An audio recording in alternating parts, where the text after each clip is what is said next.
बहुत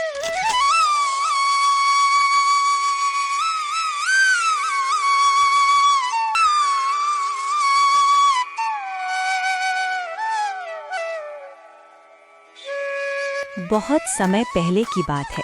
एक गांव में महिंद्रा नाम का एक गरीब किसान रहता था। उसका बहुत छोटा सा परिवार था। उसके परिवार में एकमात्र उसकी बेटी थी जिसका नाम रानी था। बिरजू ने बहुत ही शौक से रानी को शहर में पढ़ने के लिए भेजा था। बिरजू की बेटी रानी बहुत ही गुणवान और होशियार थी। उसी गांव में ठाकुर प्रताप सिंह नाम का एक लालची और बेईमान जमींदार रहता था। वो अपनी जमीन गरीब किसानों को ठेके पर देता था और उस जमीन के बदले वो गरीब किसान से बहुत ज्यादा कर वसूलता था। जमींदार ठाकुर सिंह बहुत ही ज्यादा लालची था। वो गरीब किसानों को बहला फुसलाकर पहले तो अपनी जमीन ठेके पर देता और बाद में किसानों से ही शर्त रख देता था। इन गरीब किसानों की भी क्या जिंदगी है। बस 2 वक्त की रोटी के लिए दिन भर काम करते रहते हैं और पूरी जिंदगी 2 वक्त की रोटी के लिए तरसते रहते हैं। और मुझे देखो, मैं बस इन्हें आदेश देता हूँ और समय आने पर सारी फसल हमारे गोदामों में भर जाती है और ये गरीब किसान हमारे आगे जी हुजूरी करते रहते हैं और हमारे सारा काम करते रहते हैं। इसे कहते हैं दिमाग हो तो ठाकुर सिंह के जैसा, वरना ना हो। हाँ मालिक, आप तो यहाँ के जमींदार हैं और किसानों को अपनी मुट्ठी में रखते हैं। इनको कैसे इस्तेमाल करना है यह भली भांति जानते हो। मालिक, यहाँ क्या, अगल बगल की और भी गांव पर आप ही का राज्य है। आपकी मर्जी के बिना तो एक पत्ता भी नहीं हिलता। इसीलिए तो मैं यहाँ का राजा हूँ। मैं इन बेवकूफ किसानों को ऐसी ऐसी शर्त पर जमीन उधार दे रखी है कि मेहनत ये करते हैं और फसल में अपनी मुट्ठी में कर लेता हूँ। आखिर इनकी औकात ही क्या है मेरे सामने। जमींदार अपने नौकर से ये सब बातें कर ही रहा होता है, तभी उसके पास एक महिंद्रा नाम का एक गरीब किसान आता है जो बहुत दुखी और परेशान होता है।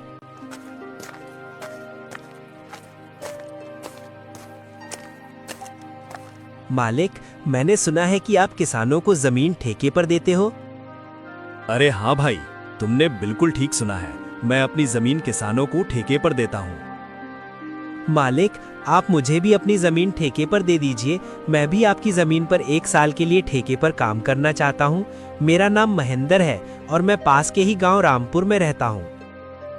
अच्छा ठीक है महेंद्र, मैं तुम्हें अपनी जमीन ठेके पर दे दूंगा, लेकिन मैं अपनी जमीन ठेके पर देने पहले कुछ शर्त रखता हूँ, ठीक है? ठीक है मालिक, मैं आपकी शर्त मानने के लिए तैयार हूँ। बताइए आपकी क्या शर्त है? शर्त यह है कि तुम्हें मेरी जमीन पर काम करना होगा और 1 साल के बाद उस जमीन पर जो भी फसल उगेगी उसका आधा हिस्सा तुम्हारा होगा और आधा हिस्सा मेरा होगा। जी ठीक है मालिक, मुझे आपकी शर्त मंजूर है। जमींदार से जमीन की कागजी कार्रवाई करने के बाद महिंद्र अपने घर चला जाता है।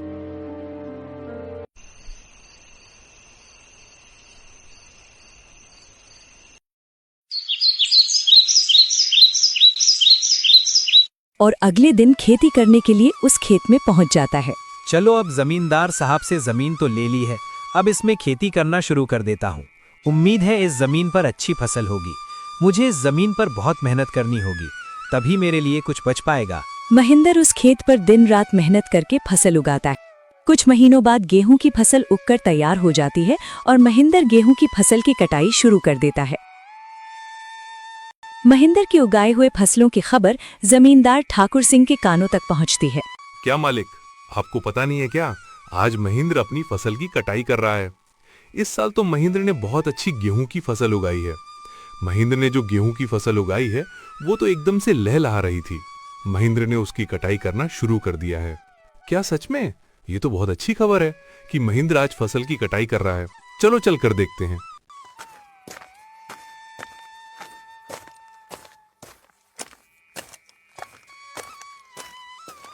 इस बार तो गेहूं की फसल बहुत अच्छी हुई है।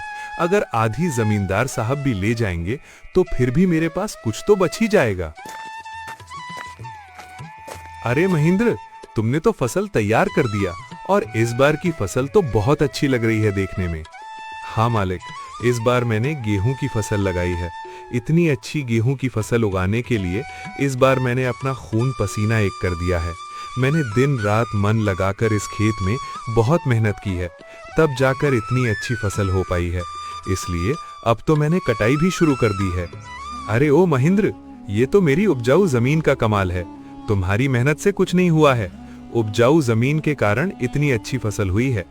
तुम्हारी मेहनत हो या ना हो, फसल तो अच्छी होनी ही थी। मालिक, खेत भले ही उपजाऊ हो, अगर उसमें मेहनत नहीं होगी तो फसल कैसे उगेगी? मैंने बहुत मेहनत की है इस खेत में। ज्यादा मत बोल महेंद्र, मेहनत तो किराए के मजदूर भी करते हैं।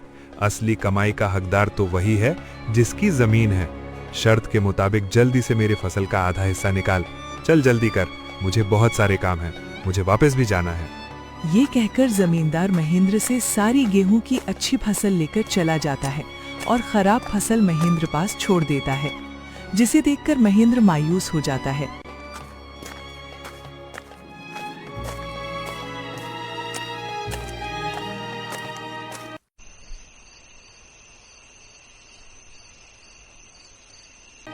हे ईश्वर, इतनी जीतोड़ मेहनत करने के बाद बस इतनी सी फसल मेरे हाथ आई है।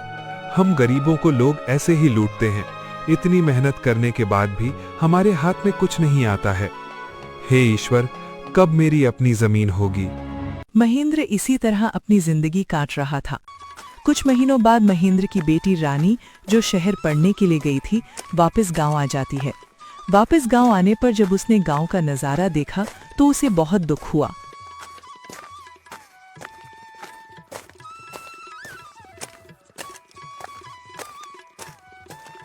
पिताजी, हमारे गांव का ऐसा हाल क्यों है? गांव के सभी लोग दुखी और परेशान नजर आ रहे हैं।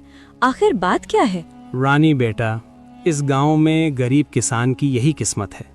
जमींदार ठाकुर सिंह जैसे लोग हमारी गरीबी का फायदा उठाते हैं। मेहनत हम करते हैं और उसका फायदा जमींदार ठाकुर सिंह जैसे लोग खा जाते हैं। हमारे पास ना अपनी जमीन है और ना अधिकार।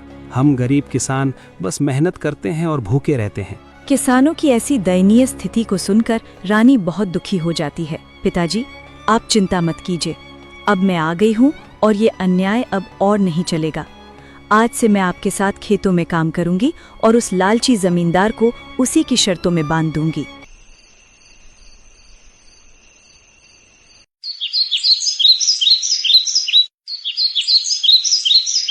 अगले ही दिन रानी जमींदार ठाकुर सिंह के यहाँ पहुँच जाती है। अरे रानी, तुम यहाँ? कहो क्या बात है? मुझे ठेके पर कुछ जमीन चाहिए। तुम तो एक लड़की हो, अब तुम खेती करोगी? अरे तुम अभी बच्ची हो, तुम्हारे अंदर इतना दम नहीं है। तुम पढ़ी लिखी लड़की हो, खेती नहीं कर पाओगी। नहीं मालिक, ऐसा मत बोलिए। भले ही मैं पढ़ी लिखी हूँ, मगर हूँ तो एक किसान की बेटी ही ना। खेती करना मुझे अच्छी तरह से आता है। अच्छा चलो ठीक है, तुम्हारी बात मैं मान लेता हूँ। वैसे भी काम का क्या रह गया है, पढ़ लिख कर तो सभी ऐसे ही बेरोजगार घूम रहे हैं। आपका बहुत बहुत धन्यवाद मालिक। अरे धन्यवाद बाद में दे देना, पहले मेरे नियम और शर्तों को सुन लो। आपकी क्या शर्त है मालिक, बताइए। जमींदार ठाकुर सिंह, ये तो बच्ची है। इस बार कुछ ऐसी शर्त बता देता हूँ जिससे इसकी सारी फसल मेरी हो जाएगी। वैसे भी इसके पिता महेंद्र साल में गेहूं ही लगता है, तो ये भी गेहूं ही लगाएगी। अच्छा रानी सुनो, तुम जो भी फसल लगाओगी उसका आधा हिस्सा मैं रखूंगा और आधा हिस्सा तुम रखोगी, लेकिन ऊपर का हिस्सा मैं रखूंगा और नीचे का हिस्सा तुम रखोगी। अगर तुम्हें मेरी ये शर्त मंजूर है तो बोलो। ठीक है मालिक, मुझे आपकी शर्त मंजूर है, ऐसा ही होगा। अगले दिन से रानी अपने पिता के साथ खेतों पर काम करना शुरू कर देती है। रानी ने इस बार धान के बजाय प्याज की फसल लगाई और कुछ महीने बाद फसल तैयार हो गई। प्याज की फसल इस बार बहुत अच्छी हुई थी। अब रानी और उसके पिता दोनों खेत से प्याज की फसल निकालने लग जाते हैं। फसल की खबर मिलते ही जमींदार ठाकुर सिंह रानी के पास आता है। अरे रानी, शर्त तो याद है ना तुम्हें? हाँ हाँ मालिक, मुझे सब कुछ याद है। आधा आपका और आधा मेरा, और आपने कहा था कि ऊपर का हिस्सा आपका होगा और नीचे वाला का हिस्सा मेरा होगा। देखिए मालिक, इसने तो चालाकी कर दी। ये धान की फसल नहीं है, ये तो प्याज की फसल है। अरे ये क्या रानी, इस बार तुमने प्याज लगाया है? ये तो आप ही की शर्त थी मालिक, और आपने ही शर्त बताई थी, और अब आप ही शर्त मानने को तैयार नहीं हैं। अरे लेकिन मैं इस घास फूस को लेकर क्या करूंगा, जबकि सारे प्याज तो तुम ले रही हो। मालिक, मैं कुछ नहीं जानती, आप अपना ऊपर का हिस्सा ले जाइए। इस तरह अपनी चालाकी दिखाते हुए लाली ने बेईमान जमींदार को मुंह तोड़ जवाब दिया और सभी प्याज लेकर घर आ गई और घास फूस जमींदार के हिस्से छोड़ आई। मालिक, पूरे गांव में आज तक किसी ने भी आपसे चालाकी दिखाने की हिम्मत नहीं की, और ये महेंद्रा की बेटी रानी इतनी आसानी से आपको बेवकूफ बना गई।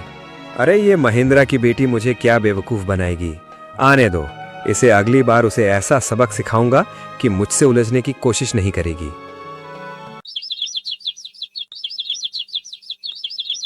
कुछ दिनों के बाद रानी दोबारा जमींदार के घर जाती है। कैसे है मालिक? अरे रानी, फिर से तुम? कहो, क्या चाहिए तुम्हें? आपकी जमीन ठेके पर चाहिए थी। ठीक है, मैं तुम्हें अपनी जमीन ठेके पर दे दूंगा, पर मेरी इस बार की शर्त भी कान खोल कर सुन लो लड़की। इस बार तुम्हारी कोई चालाकी नहीं चलेगी। इस बार नीचे का हिस्सा मैं लूंगा और ऊपर का हिस्सा तुम्हारा होगा। क्या तुम्हें मेरी ये शर्त मंजूर है? मालिक, मुझे आपकी शर्त मंजूर है। मालिक, इस बार फसल के ऊपर का भाग मेरा ही होगा। इस तरह रानी जमींदार से बात करने के बाद घर आ जाती है। इस बार भी रानी दोबारा खेती करने की तैयारी में जुट जाती है। रानी इस बार टमाटर की फसल लगाती है। कुछ दिनों बाद टमाटर की फसल काफी अच्छी उगाती है। अरे वाह, इस बार तो टमाटर की फसल खूब अच्छी दिख रही है। मजा आ गया। आने दो उस बेईमान जमींदार को, तब उसे मजा चखाती हूँ।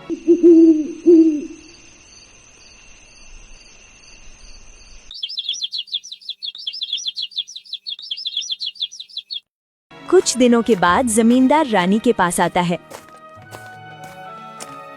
जैसे ही जमींदार रानी के खेत के पास पहुंचा तो टमाटर की फसल देखकर उसका तो दिमाग ही चकरा गया। अरे ये क्या, इस रानी ने तो इस बार टमाटर की फसल लगा दी है।